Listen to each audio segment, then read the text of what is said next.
ये चाल चरित्र चेहरा का दावा करने वाली भाजपा का पहला सौगात है।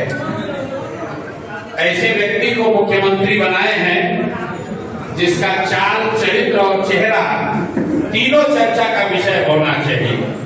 लेकिन ये नई भाजपा है और इन्होंने दिखाया है कि बिहार को अब गुजरात से चलाया जाएगा। मैंने पहले भी कहा था मुख्यमंत्री कोई भी बने, अब बिहार को गुजरात से चलाया जाएगा, गुजरात के हितों को ध्यान में रखकर चलाया जाएगा। और इसका मतलब है कि बिहार से पलायन बंद नहीं होगा।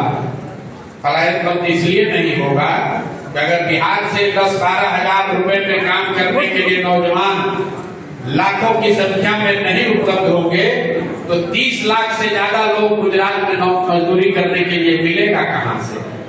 तो जो आज यहाँ मुख्यमंत्री बने हैं, व्यक्ति की बात नहीं है, उनकी चाबी, उनका रिमोट कंट्रोल अमित शाह के पास होगा, जिनकी प्राथमिकता ये है कि गुजरात में 10-12 हजार रुपए में काम करने के लिए लाखों बिहार के लड़के ट्रेन में, बस में जानवरों की तरह बैठकर जाते रहें।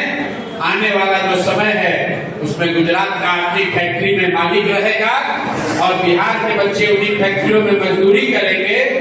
इसका दोष किसी नेता और दल को नहीं है, इसके लिए हम और आप दोषी हैं, क्योंकि हम लोग मोदी जी का भाषण सुन के वोट दिए हैं, हिंदू मुसलमान बनकर वोट दिए हैं, जातियों में बंटकर वोट दिए हैं, 10,000 रुपए के लालच में वोट दिए हैं। तो उसका खामियाजा भी हम ही को और हमारे बच्चों को भुगतना पड़ेगा।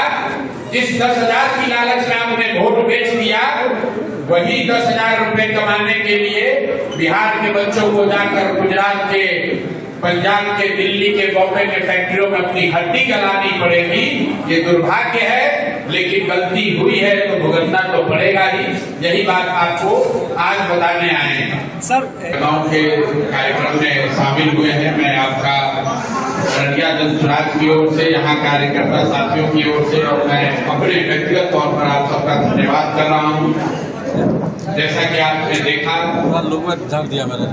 ये चुनाव के बाद अररिया जिला संगठन के महत्वपूर्ण साथियों के साथ पहली चर्चा है।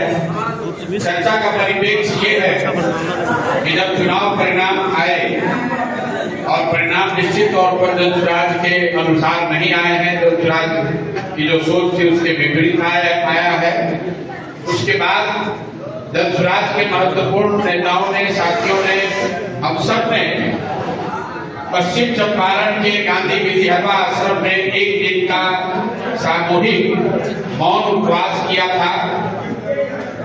और उस दिन उपवास के बाद ये घोषणा की थी कि बिहार बदलाव के जिस संकल्प को लेकर बिहार में हम लोग आए हैं, इस प्रयास को शुरू किए हैं, उस प्रयास की ईमानदारी में, उस संकल्प से पीछे हटने का कोई सवाल नहीं है। उस प्रयास की ईमानदारी में, शुद्धता में, तीव्रता में कोई कमी नहीं आएगी।